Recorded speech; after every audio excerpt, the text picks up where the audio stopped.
years after the Flint Water Crisis began, a new book uncovers new details about the lead-up and the aftermath. We'll talk to the author.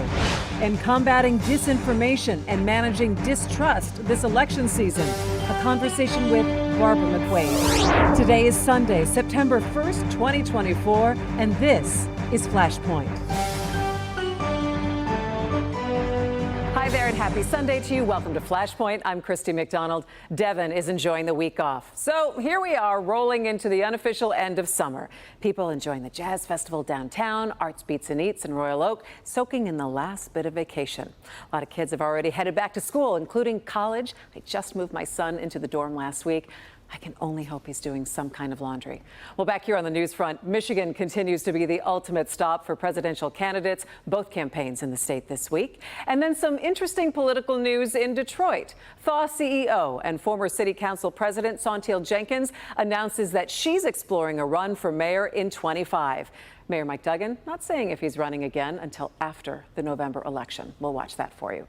But for this Sunday, we are going to settle into some deeper conversations. First, new details on the Flint Water Crisis 10 years later. Devin goes one-on-one with author Jordan Chariton.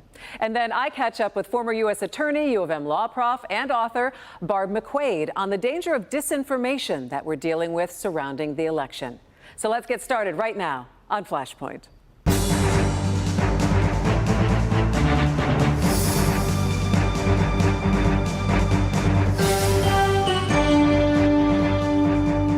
Years later, is Flint okay? There has been a lot of improvements, but not all of the damaged infrastructure from the water switch has been replaced. Residents are still wary of answers they're getting, and could there be some legal recourse left? Devin sat down with author Jordan Chariton. All right, very happy to be joined now by the independent journalist Jordan Chariton, who has done so much work in the city of Flint going back for years now, and his new book is We the Poisoned. Good to have Jordan joining me. Jordan, there's so much in this book that I want to talk to you about, but let's start with what you think are the biggest misconceptions that still exist. And I think the biggest, and I know this from talking to people in Flint, is we've got a whole lot of people in this country and even in this state who think that the Flint water crisis is over. Yeah, I think that is definitely one of the top ones. Unfortunately, when you have excluding yourself, media that tends to kind of forget these stories, doesn't stay as diligent. People just assume it's being fixed. But I've stayed on it. And as I show in the book, I mean, cancer is surging in Flint as a result of the long-term damage of this water. People are still getting rashes. I was just there 2 weeks ago. People are showing me fresh rashes from water, hair loss. So this is still I don't even like the word crisis. I say disaster. Yeah. And it makes sense because they have not fully replaced all the damaged infrastructure 10 years later. And that's one of the things that is so important to understand about a water system. It is a fully cycling system. So you can't replace any of it until you've replaced all of it, right? Correct. I mean, the media and the politicians really focused on the service lines, not to get too in the weeds, but those are just the pipes from the curb to your home. That doesn't address the main pipes that run underneath the street. They're bursting in Flint all the time. And then the interior plumbing, the pipes in your home. So basically 1 out of 3 sets of pipes have been changed, not all of them. And then there's the issue of misconceptions. I keep hearing this terminology. This was a tragedy to save money. My book exposes this was not a tragedy to save money. This was a massive for-profit scheme to make money. And obviously the consequences were deadly. And that part has been buried, and it continues to be buried. Right now, I'm trying to get documents from Attorney General Dana Nessel that would expose new information about the privatization scheme that caused this. The Attorney General's office has refused to give those documents. Explain that, because that is, I think, one of everybody's sense was that this was a city that was in financial trouble. This was a way to try to get them a coupon, basically, to try to save money on a huge expense. You see it as far more nefarious than that. Well, if you see a half off sale at the local mall, you're incentivized to go to your favorite store, right? Well, Detroit was price gouging Flint for, a couple of years. So folks were, rightly upset about those prices. But to avoid losing Flint as a customer, Detroit offered to cut the rate to Flint in half. And they still went to this brand new water system, which in engineering terms, kind of unheard of, to build a completely duplicate water pipeline that runs on the same exact path as the existing pipe from Detroit to Flint. It was not about saving money. The majority of that water was not even going to be used for Flint residents. It was going to be used for agriculture, auto industry, fracking around Michigan and other parts. So they basically, as a boondoggle, allowed Flint, which, as my book shows, had no credit rating, was near bankruptcy, legally could not borrow any more money. They created a fake emergency to allow Flint, a nearly bankrupt city, to borrow nearly $100 million to join a completely unnecessary new water system. And in the interim, we will use the Flint water plant, which my book exposes. Literally 2 weeks before they went online to the Flint River, they were moving people from the garbage department in Flint to the water department because they didn't have enough workers. They did not have the equipment in the plant to add the corrosion chemicals. The media always reports, oh, they didn't add the proper chemicals. They didn't have the equipment. And my book exposes new details. Plant workers were begging not to switch to the point of, saying, heck no, toning it down. We're not ready. They were ignored because the Flint was already on the books, was already had to start paying back those bonds for the KWA. It's a really it's a complicated story, but a simple one. The age-old story. There was money to be had. Politicians and private individuals, I believe, used the city of Flint as guinea pigs. There were so many of us covering this so intensely for a long time, and yet your book has a lot of things in it that I just kind of found rather shocking that I didn't know. Talk about, you kind of chronicle an effort by the water plant manager, a last-ditch effort to try to avert the crisis. Yeah, I mean, there was multiple workers at the plant. We're talking 6 months earlier, a year earlier, saying we're not ready. We don't have the proper equipment. We don't have the proper staff. And they were told no is not an option. They were also told Detroit cut us off, so we don't have a choice. That was not true. Detroit was offering deals, even in the short term, for Flint to stay a customer. I basically call it these Boeing planes that are falling apart midair. That's what the Flint water plant was. It was essentially, let's just switch to the water and we'll add the parts to the plant as we go. They didn't even test the water, which legally they were supposed to, before sending it out to residents. So plant workers, tried to get meetings with state officials, deaf ears.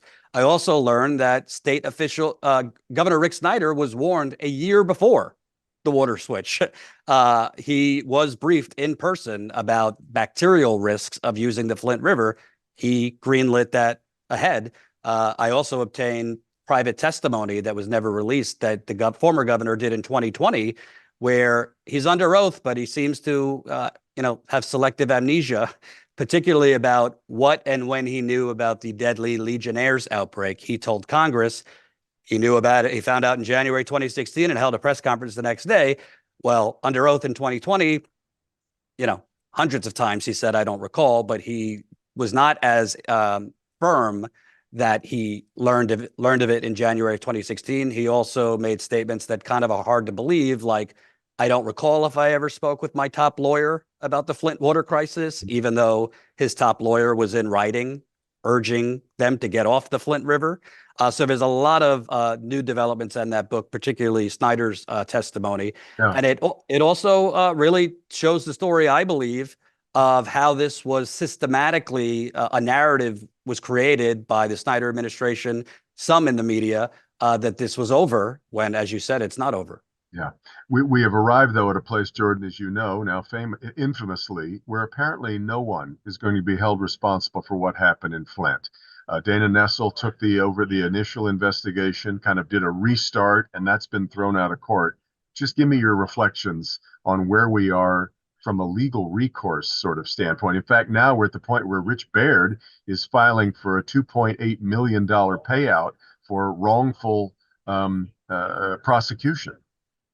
Yeah, I go through the details, particularly those that were not known about the Attorney General's decision to basically start this whole thing from scratch, which lawyers I spoke to, it was unprecedented. It's one thing to get rid of a prosecutor, Todd Flood, to drop all the charges, start from scratch. Nobody's ever heard of that before. The Attorney General Nessel, by my reporting, appointed prosecutors to replace the one she fired that were overwhelmed and way in over their head. She was warned, and her team was warned, that the one-man grand jury they used would be challenged. They apparently were not prepared for that challenge, clearly, because it was thrown out of court. And right now, since it's been thrown out of court, as far as I know, there is no legal recourse other than lawyers I speak to believe that there is still the potential for criminal charges related to a federal racketeering case. My book details that Nessel's predecessors were building a racketeering case, RICO, created in the 70s to go after organized crime based on that financial fraud of the KWA pipeline. For whatever reason, Nessel did not follow through on that. She did not pursue that racketeering case.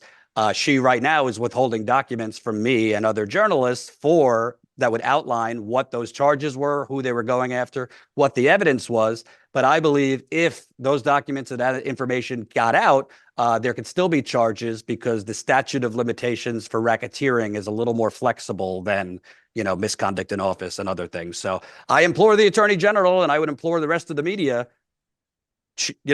Michigan taxpayers paid millions of dollars for this investigation. There's no reason she can't release the information on what evidence was compiled, even if there needs to be some redactions. It is a stunning place where we have arrived. And as you said off the top, we are not at the end of the road, that's for sure. Jordan Chariton is the author of We the Poisoned, Exposing the Flint Water Crisis Cover-Up and the Poisoning of 100,000 Americans. Jordan, it's really good to have you on the program again. Thanks so much for your time and for your work on this. Thank you. I really appreciate it. You bet. All right, coming up next, I headed out to Ann Arbor this week to catch up with former U.S. Attorney Barb McQuade. She's a professor at the University of Michigan Law School, and we talk about the danger of disinformation in the U.S., especially now before an election. That's when Flashpoint comes right back. Stay with me.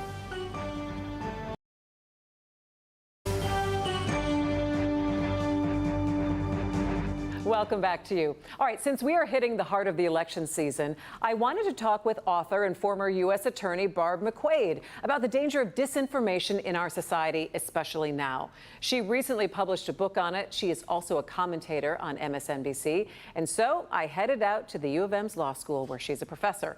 And I caught her before she was going to teach a class on deep fakes. I wish I really could have stayed for that lecture. This is part of my conversation with Barb McQuade. I want to talk about the first time that you and I actually had a conversation. You were the U.S. Attorney in the Eastern District, of course, of Michigan, and it was your first week on the job was the underwear bomber. Yeah. And so you served from 2010 to 2017. Also, the corruption case with Kwame Kilpatrick. In watching everything that you took a role on there, how has that impacted, do you think, the way that you think about things now in the law? Well, certainly we had to deal with some significant cases, and I was fortunate to have great teams doing the heavy lifting and doing the work in those cases. But in both of those cases, in all the cases we did, the work we did was nonpartisan. It was focused on holding accountable people who had violated the law in an effort to keep people, safe and secure and prosperous and trusting in our government. And I think today, as I do commentary for MSNBC, I am trying to explain that to the public, because I think so often when people find themselves in the crosshairs of an investigation, their first reaction is to accuse the prosecutors of partisan politics or improper conduct or other kinds of things. Do you think that has always been there, or is it just now ratcheted up to a level that we haven't seen before? Yeah, both, I suppose. When you're a prosecutor, from time to time, you get those kinds of accusations from people. Kwame Kilpatrick raised the idea that his prosecution was politically motivated. But I think the public understood the rule of law, demanded evidence, and was willing to set aside partisan politics, look at facts with an open mind, and render a verdict. We had people on that jury who said, I voted for the former mayor twice, but what I saw here in court caused me to render a guilty verdict. And I worry that today, because there's so much hyper-partisanship, we're so polarized, people are losing faith in the criminal justice system. I know jurors tend to express more skepticism about trusting the word of a prosecutor or a law enforcement officer. Some of that, I suppose, is in response to actual misconduct that we've seen, the George Floyd murder and other kinds of things, understandably. But I also think when we've got public figures accusing judges of being corrupt or the FBI of being corrupt, that erodes public trust in a way that I think is harmful to our institutions and ultimately to public safety. So it all comes down to the information that we get and the information that we believe, which leads to the book, which you wrote, How Disinformation is Sabotaging America. It's called Attack from Within. Why did you want to write it, and what came to you to say, oh, no, I'm going to start writing this? Well, it's a topic I've been teaching in a class I teach on national security. When I was a line prosecutor, before I was U.S. Attorney, national security was my area of focus. And in my course, I teach a section on information warfare.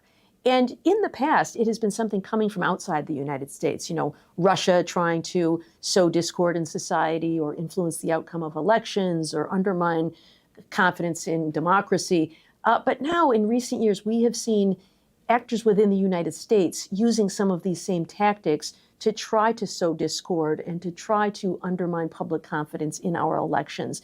And I think this is incredibly harmful to American society. So I wanted to take what I'm teaching in that class and share it with the larger audience in the public. So it's intended to be accessible to ordinary readers, ordinary people. You don't have to be a law student to understand it. School student to get into it. Yeah, but if we can recognize the tactics, perhaps we can build resilience to them so that we will be less likely to be manipulated by them. Barb, as we sit here just several months before the election, why are we so susceptible in the U.S. here to disinformation?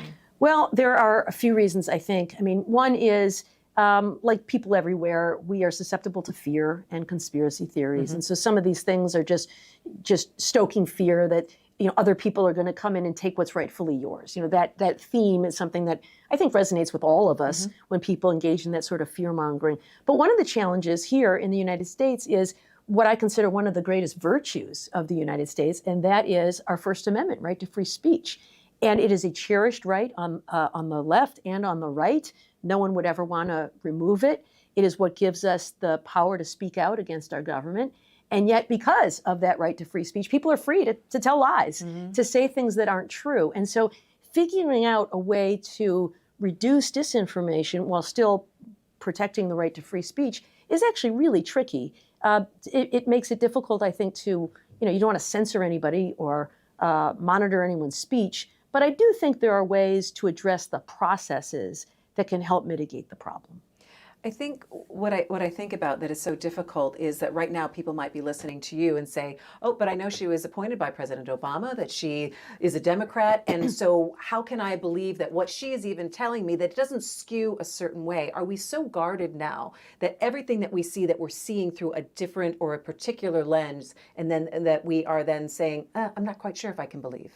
Yeah, in fact, there's a concept known as the liar's dividend that says because there is so much disinformation and there is so much partisanship, it gives people who do engage in disinformation the ability to say, well, that's fake news if it's something I don't like. You can't believe this person because of their affiliations.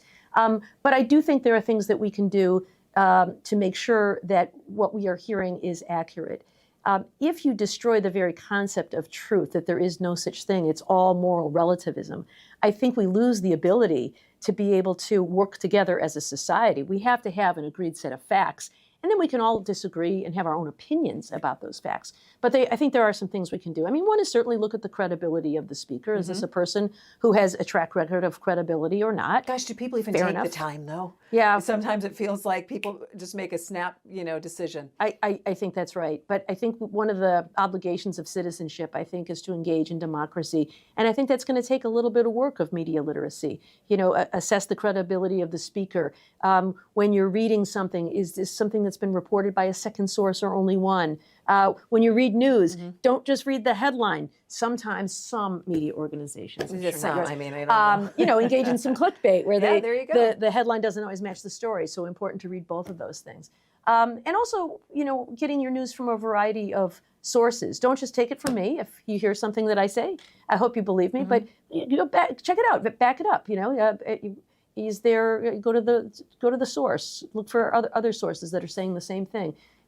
Trust but verify, as Ronald Reagan used to say. You can see my entire conversation with Barb on our streaming channel, Local 4 Plus, and of course at clickondetroit.com. She is just one of the many conversations that I have, from Tom Izzo to Detroit opera director Yuval Sharon to the Lip Bar founder Melissa Butler to Detroit poet Jessica Care Moore, so many others. So check them out.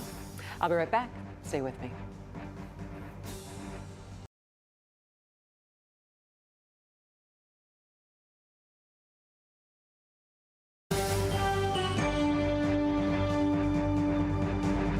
Well, that is going to do it for me on this Sunday. I hope you get a few moments to take a deep breath this weekend and look back at all the fun moments that you had over the summer. It feels like once Labor Day passes, the back to school and schedules feeling kind of sets in.